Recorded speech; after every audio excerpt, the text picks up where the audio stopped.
Depuis le début de ce cours, nous parlons de la machine synchrone, et le terme de machine regroupe deux types de fonctionnement, soit un fonctionnement de type génératrice, c'est-à-dire que on va fournir un mouvement à la machine et elle va produire de l'électricité, donc c'est le cas d'un alternateur par exemple, ou alors un fonctionnement de type moteur, où cette fois-ci on va apporter l'électricité à la machine et elle va fournir une puissance mécanique. Et donc dans cette dernière partie du cours, nous allons distinguer les deux types de fonctionnement et voir quand est-ce qu'on se situe dans l'un ou dans l'autre.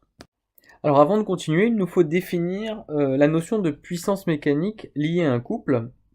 Alors on se rappelle que quand on a une force qui s'exerce sur un objet, la puissance associée, la puissance de la force, qui est une puissance mécanique, c'est la force scalaire la vitesse. Et lorsque les deux sont collinéaires, ça fait F fois V. Alors maintenant imaginons la même chose en rotation, c'est-à-dire que la force on la remplace par un couple, et bien la puissance, ça va être égal.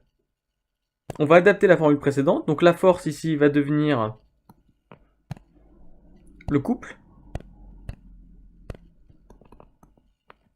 et la vitesse, eh bien en rotation, ça devient fois oméga. Et donc P égale gamma fois oméga, ça c'est l'expression de la puissance mécanique. Donc on va mettre un nouvel encadré de définition juste avant le grand E. On appelle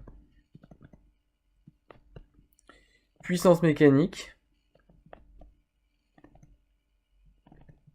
au sein d'une machine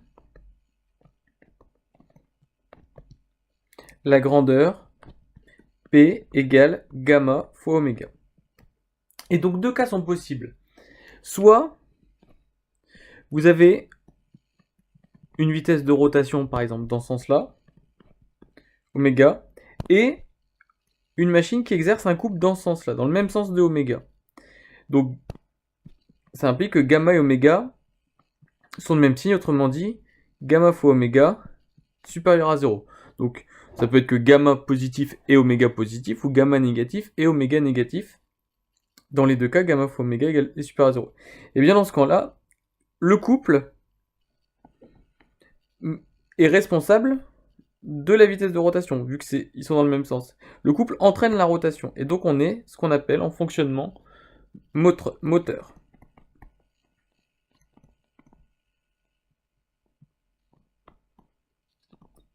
Et dans un fonctionnement moteur, on a de l'énergie électrique qui devient de l'énergie mécanique. Consommer l'électricité pour produire de la puissance mécanique. Le deuxième type de fonctionnement, c'est que cette fois-ci vous avez une vitesse de rotation dans un sens, mais le couple dans l'autre sens. Donc le couple s'oppose à la rotation, il freine en quelque sorte la rotation, et à ce moment-là, la puissance mécanique P égale gamma fois oméga est inférieure à 0. Et bien ça, c'est équivalent à un fonctionnement en génératrice, puisque le couple va freiner l'arbre moteur et va permettre la génération d'électricité à partir de l'énergie mécanique.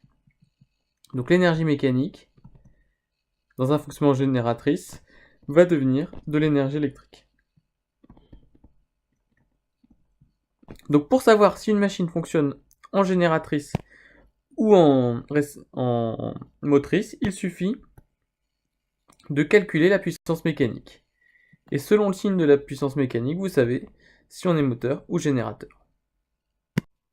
Alors nous avions montré dans le cas de la machine synchrone que le couple développé par la machine synchrone pouvait s'écrire gamma égale gamma max sinus alpha, où alpha était l'angle entre le champ statorique et le champ rotorique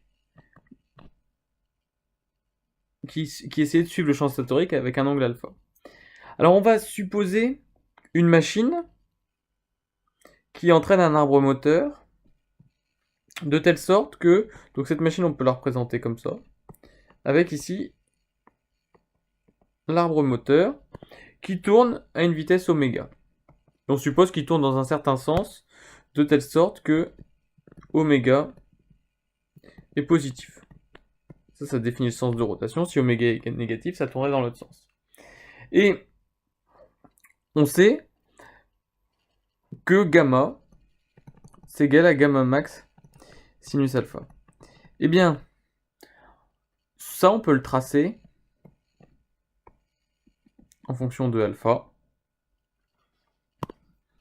Ça a cette allure.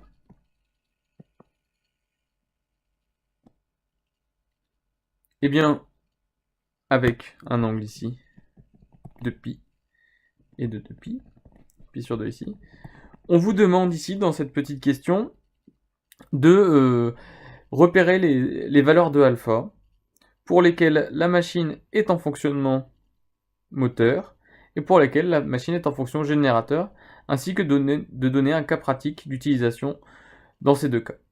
Voilà, à vous, on corrigera ça au prochain cours.